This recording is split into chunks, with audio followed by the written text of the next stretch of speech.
yourself a cold one. They strike 'em, huh? And listen to Ross Tucker break down the top college prospects on another tasty edition of The College Draft.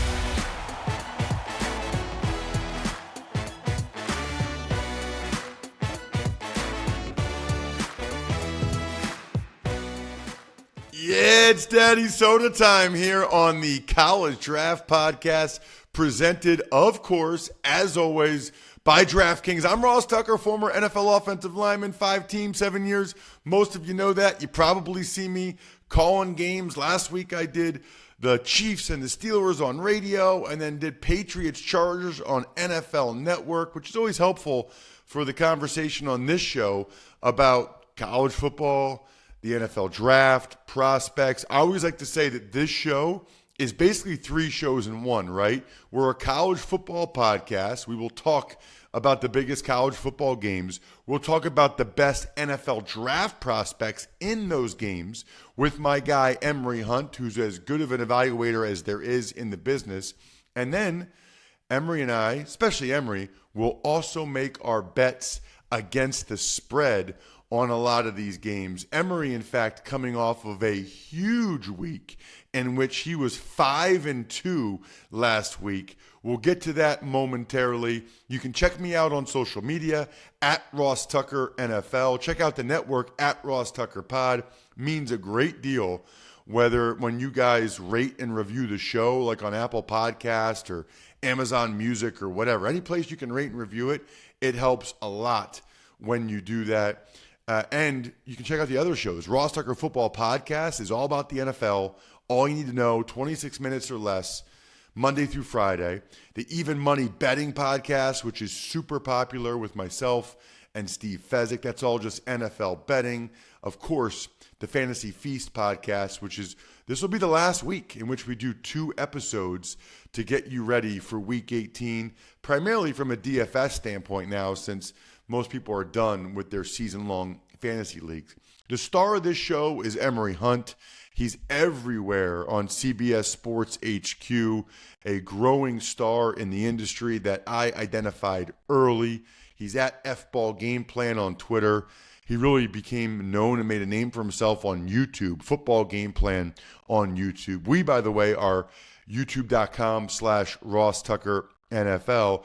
And then he has the most comprehensive draft guide in the business. So if you're a guru, if you like knowing about players, if you like being able to know every guy that's available for the draft and who gets signed as undrafted free agents and have a scouting report on all of them, it's footballgameplan.com/2025 draft guide. If you get that, you will have a report on basically anybody from this draft class that ever sniffs an inch in pro football. Not even just the NFL, but if you like to bet on CFL or UFL, all of them, Emory is on it. And Emory, you were on it last week, man.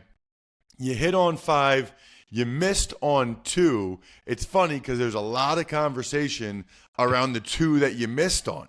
You know, you hit on Oklahoma Navy under 43.5. It got close, Emory. Navy won 21-20.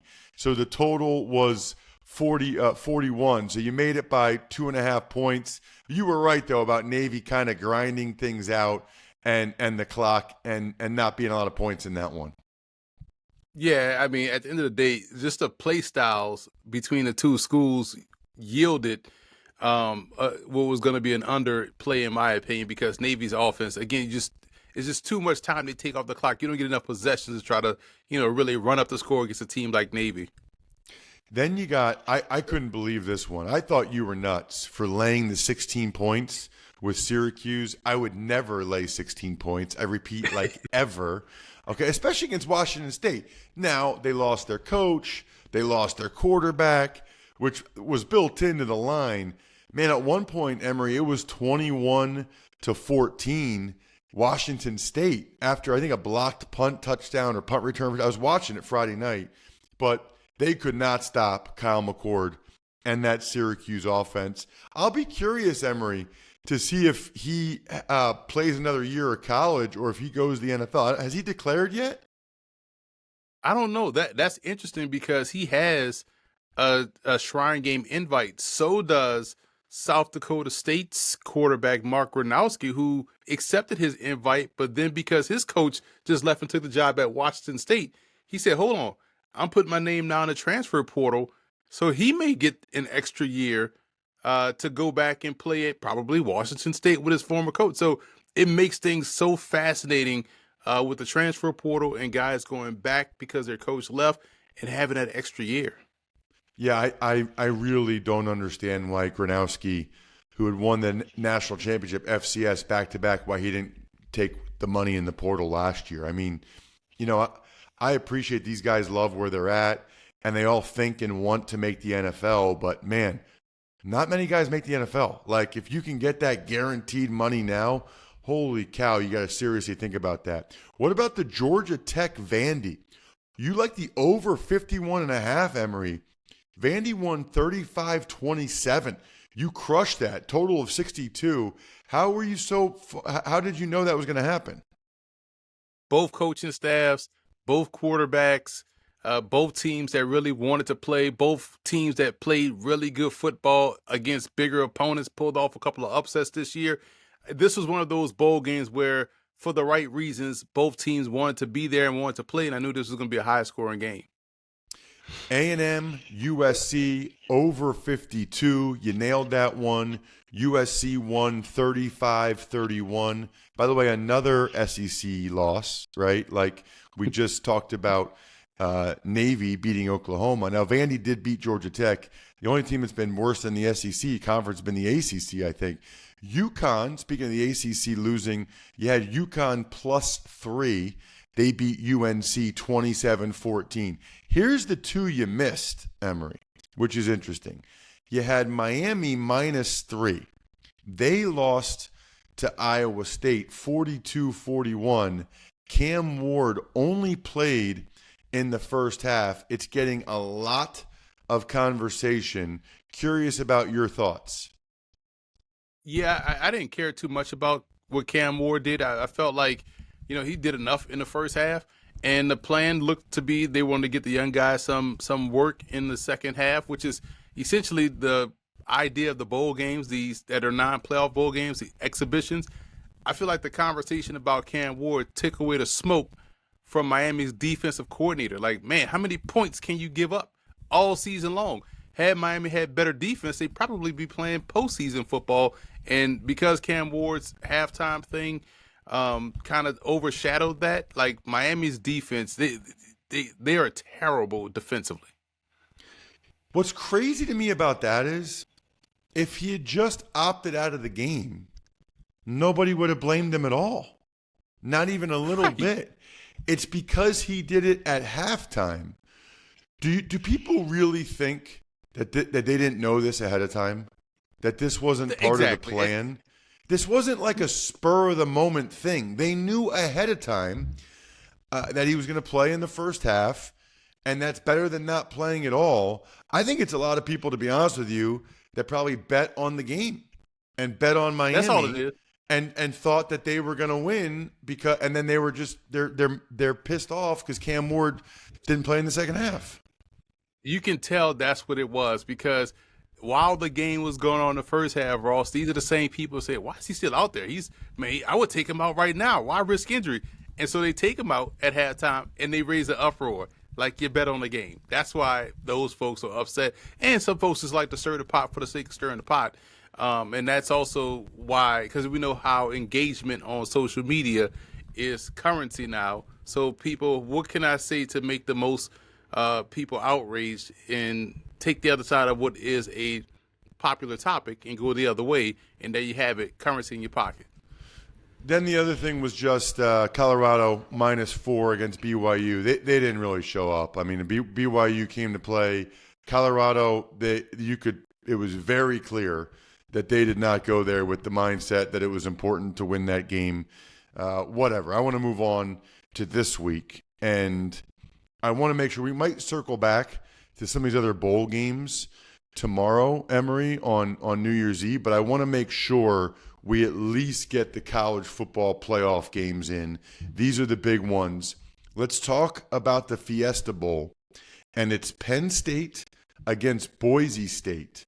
Penn State is laying 11. The total is 53, Emory. I would lay the points with Penn State. I think this is a matchup where one team's strength plays into the other team's strength. So Boise State can run the football rather well. We know that with Ashton Genty and his 2,000 plus yards. But Penn State is very good versus the run. Penn State will make Boise State beat them throwing the football. And so by that, I mean, you're going to stop the run, but also you unleash that pass rush against Matson Maddox, double M squared. And I think that's going to be an issue for Boise State. I know Boise State wants to show improve in this ball game, but Penn State defensively is the better matchup versus the Boise State offense. So I'm going to lay these points with Penn State. I think this one could end up being 24-13 or 27-10, something like that, where Penn State will cover. But, Boise State will play inspired ball. It'll probably be a second half cover, but I like Penn State to cover easily. Interesting. Okay. Yeah, I don't know. Boise State's good, man. I mean, maybe it's just because I did a bunch of Mountain West games, but we always talk about it. It's hard to win games. I mean, it's right. hard to beat these teams that they beat. UNLV twice. I mean, they only lost by 3 at Oregon. I mean, if you need any other indicator of how good Boise State is, I think I'd probably go the other way there, but also, I'm from central Pennsylvania, so that might be my nerves about Penn State playing in this game. All right, let's get to the Saturday games, and it starts with Texas. They play at 1 o'clock. They are laying 12.5 against Arizona State. The total is 51. Now, this is another one that just came down. It was 13.5. And looking at how Texas is great on both sides of the line of scrimmage at the point of attack. And coming off what we saw with their run game look like, man, those dudes explosive as hell in the backfield. I can feel this one being a late cover as well for Texas. So I would lay the 12.5. I feel more confident about the 12.5 than I did 13.5. But I know Texas has a reputation of letting teams hang around. And I know Arizona State has a fantastic team. And, Cam Scatterbo is a fantastic running back. I expect this one to be tight in the first half because expect Arizona State to throw the kitchen sink at Texas, trick plays, all kind of craziness in that first half. But at the end of the day, the down and out point of attack play for Texas, I think, will lean on Arizona State. And they'll eke out a late cover. So I'm laying the 12.5 points with the Longhorns. Interesting. Yeah, I guess I'm always hopeful for close games since I'm going to be watching, and I'm hoping that that's not the case. Plus, I think like maybe a late cover in these games by these other teams. It's interesting, isn't it, that both Boise State and Arizona State, they're not as talented. They're not as good, but they have these elite running backs, Emory. So they actually have a good formula to stay in these games, which is just pound the crap out of their star running back, keep the clock moving, try to possess the ball, try to do whatever you can to have time of possession in your favor, keep the ball away from the other more talented team. There's a lot of similarities there, I feel like. Yeah, and it's the same mindset that we talked about earlier in the show with Navy, where you want to shrink the possessions, and it puts a lot of pressure on both offenses, obviously, in the passing game. Hey, can you maximize your opportunities with the football? Can Texas play mistake-free football with minimal possessions because of how, Arizona State can run the ball or how Boise State can run it? Can Penn State be efficient in their offense and put points up on the board? That's the game you're trying to play when you're trying to run the football and churn clock. All right, let's get to the Rose Bowl because this is going to be absolutely awesome. It's Ohio State. It's Oregon.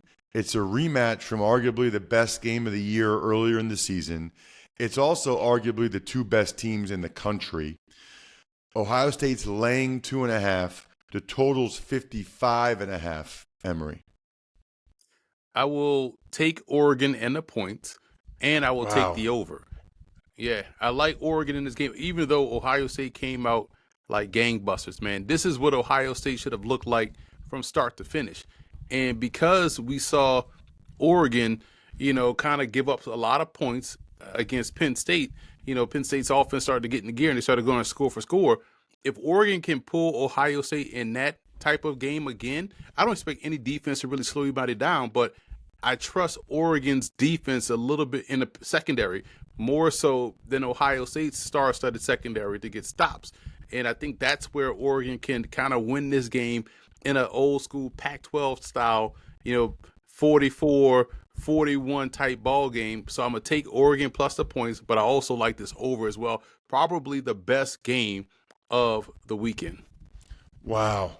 2 bets for Emory on that one. For those of you tracking us, he's taken the 2.5 with Oregon, and he's taken the over 55.5. That is wild, because for me, I think I'm the opposite on all 3 of these so far, Emory. I think I would lay 2.5 with Ohio State. I think they're going to win that game. I think they're the best team. I think they're the better team in that game. I think Oregon's due for a loss at some point here. I'd probably take the points with both Boise and Arizona State. Extra time to prepare, extra time to heal, playing against Texas, Penn State. This is the game they've been getting geared up for. So Emory and I are on the other side in all 3 games so far, which is interesting. How about the closest spread? It's Notre Dame and Georgia. Notre Dame, Georgia. Notre Dame is getting a single point, and the total is 45. Well, this is flop back and forth. So I'm laying the point or taking Notre Dame in the points here in this ball game. And here's my reasoning why. Let's just focus on 9-on-7, Ross, and let's take away the receivers and the defensive backs. Let's focus on point of attack play. Great run game for Georgia. Great defensive versus the run for Notre Dame, even though they're going to be without their star-studded interior defensive tackle, right? Notre Dame has a great running game. Georgia has a great run defense. Wash in that aspect, right? So now let's add the skill players. I trust Notre Dame's elite secondary versus the inconsistency of Georgia's receivers. Now let's add the quarterbacks. You have an unknown in Gunnar Stockton, which could be a good thing, but we know what we're going to get from Riley Leonard, who's been playing great ball since Northern Illinois and has done it well on both ends. Now, he's not the guy that's going to throw for 400 yards, but he's not going to make the mistakes like he was making earlier in the year. And when he's also, in addition to the run game, that puts strain on Georgia's defense, which has been the case versus any mobile quarterback they faced this season. So because of that element and the fact that I can't trust Georgia's passing game, combination of the unknown of Gunnar Stockton and also the receivers that tend to have those dropsies at crucial parts in the game versus an elite defense, I like Notre Dame to win this one. So I'm going Notre Dame plus the points. And I think we'll see why, Marcus Freeman is arguably the coach of the year based on what he has done and how he has turned this team around. I like Notre Dame in this spot here. Totally agree with you on that one. I like Notre Dame getting the point quite a bit. I think that they are the better team. Everything you just said, in particular at the quarterback position, to have Riley Leonard instead of this unknown is interesting. We might get to some of these other bowl games, Emory, but I do want to get to the FCS championship game because you and I have an affinity for FCS ball, and it's a good matchup. If you're not sure about FCS ball, the championship game always involves teams from either North Dakota, South Dakota, or Montana. I mean, I can't remember the last time somebody got in this game that wasn't one of the schools from South Dakota, North Dakota, Montana. It's unbelievable. This year, it's North Dakota State, and they are getting 3.5 against Touchdown Tommy and Montana State. Total is 56.5, Emory. Remember 3 years ago we talked about this game, and it was the first time Montana State has been in the title game since 1984. And I did that game. I did that game on the radio. You did that game. And so you saw how that first drive went, Ross. Tommy Mellott was driving, and then he gets hurt. That changed everything. Like North Dakota State went ahead and blew him out after that. That was a totally different team. So now they've been sitting on that L for 3 years. And so I expect touchdown Tommy Mellott, armed with the best team in the FCS on both sides of the line of scrimmage, to right those wrongs and take care of business. North Dakota State is excellent. Bryce Lance is a phenomenal wide receiver. Trey Lance's brother, Cam Miller, has played outstanding football this year, completely different than what he did last season. But I just like what Montana State has done. I'm laying at 3.5 points in this contest. I will also take the over too, because Montana State does tend to give up some big plays that insert Bryce Lance having some success in the passing game with Cam Miller. So this one will go back and forth as well. But I like the Bobcats to get their first win since '84. Ghostbusters came out in '84. Breaking 2, the Electric Boogaloo was out there in '84. Hulk Hogan won his first WWF championship in '84. Prince Purple Rain in '84. We had the Olympics in '84. All kind of stuff was happening in '84, Ross. You know what's funny? 84 is like right before I actually start remembering stuff. The only thing I remember from 84 is the Super Bowl, which would have been in January. I do remember Dan Marino against Joe Montana, Niners, Dolphins. That's all I remember. And I remember that was the first year that my parents took me to a Penn State game, I think. Either that or the next year. But I don't remember the 84 Olympics at all. I just missed that, unfortunately. There's some other games, Emory, that we can get into here in college football, which is fun. You know, I'm not going to do today's game because not enough people will listen to it to get into Iowa and Missouri. But how about tomorrow? Alabama is laying 14 points against Michigan. Are any of those Michigan top guys, like the top 10 picks, the first round guys like Mason Graham and the corner? I'm assuming none of those guys are playing. So that's what's real hard with betting these other games. You don't even know who's playing in these games. Right. And because of that, I'm still taking Michigan plus the points. Double-digit points versus the Alabama team that has shown it can be inconsistent is a little bit too much for me to take. So I think Michigan can keep this one under 2 touchdowns. I will say it's interesting because you're going to get Jalen Milroe, and that's the final domino to fall in this NFL draft quarterback class. If he declares after this game that he's going to come out, now you have, in my opinion, 3 quarterbacks that I would take in the first round. And so if you're a Giants fan, you don't feel as bad for now picking 4th as opposed to picking number 1. Because now you could focus on that third quarterback, even though I feel like all 3 guys can help you in different ways.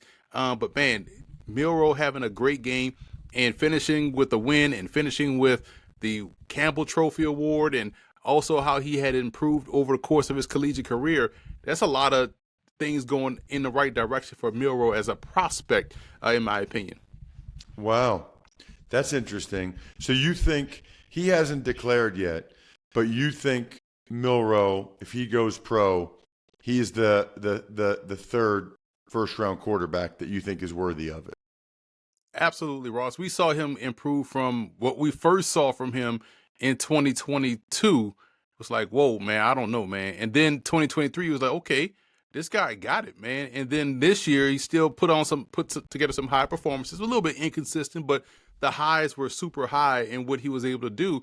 And then when you find out he won the Campbell Award, which is the academic Heisman, speaks volumes to why he improved as a player and why he is so highly thought of by coaches that both Saban and also, the coach down there now from Washington, is the fact that like this dude really gets it. He understands. He's a good leader. He's a good, obviously a good student of the game. So I like the mental makeup of Jalen Milroe, and you can kind of see him building toward, on that Josh Allen trajectory. There's the raw talent there, and we can kind of smooth out the rough edges, and we got ourselves a guy that gets it, and a guy that's a good leader, and a guy that has proven that he could play at a high level. All right, 2 other games that intrigue me. I'll let you pick which one you want to get into. South Carolina laying 10 against Illinois, I think, is interesting. And I also kind of like Duke getting 17 against Ole Miss. That's a lot of points. It's a lot of points, but who's quarterbacking for Duke? Because Malik Murphy done went to Oregon State, and they got the quarterback from Tulane, neither of which are going to play in this ball game. So I can see Ole Miss, and we know their quarterback Jackson Dart, Jackson Dart is going to play. So I feel like Ole Miss can really run this up. So I could lay those points with Ole Miss, and also with the other game, the South Carolina game. That may be the dark horse team coming into 2025.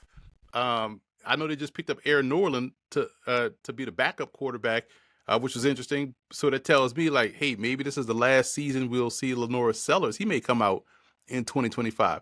Expect South Carolina to put on the show. So I like South Carolina in that game too. Yeah, I am very confused about guys like Jackson Dart and Carson Beck, especially with that injury going pro. I would have taken more NIL money and improved my stock, but nobody asked me. Check him out on social media at FBall Game Plan. I'm at Ross Tucker NFL. The keg is kicked. We are all tapped out.